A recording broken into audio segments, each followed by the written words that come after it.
что ж такое, спать вообще невозможно. Буду как дура спать одна.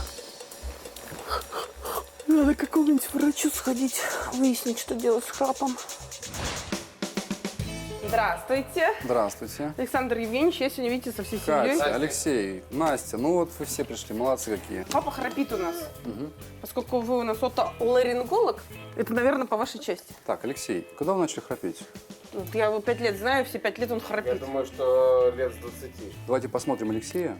Мы сейчас предложим вам осмотр носа и вашего горла с помощью специального аппарата. Называется эндовидеориносинусоскоп. Он позволит нам объективно увидеть, что там внутри, в носу, в горле, что мешает дышать во время сна.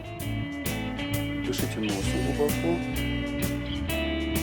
Ну, мы видим, что в ротоглотке мягкое небо слегка касается до задней стенки глотки, и это как раз-таки причина храпа. Ну, Алексей, теперь расскажите, как много вы курите? Пачка в день. Знаете, у пациентов, кто курит, у них есть такая тенденция. Мягкое небо становится более отечное и более дряблое. В норме мягкое небо не должно касаться языка, а при отеке происходит вот такое вот провисание, язычок увеличивается, и мягкое небо может касаться даже корня языка.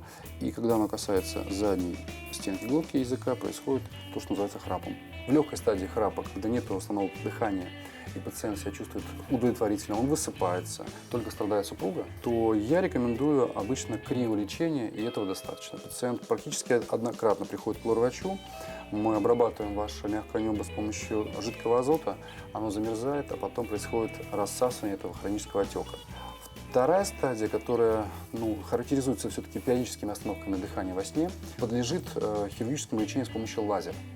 Лазер уже иссякает ненужную часть тканей и уменьшает мягкое небо, чтобы оно не провисало. Ну а третья стадия, когда у пациента остановки дыхания во сне с длительным интервалом, то таким пациентам рекомендуется даже имплантация. Пациенту укрепляют мягкое небо специальным аппаратом.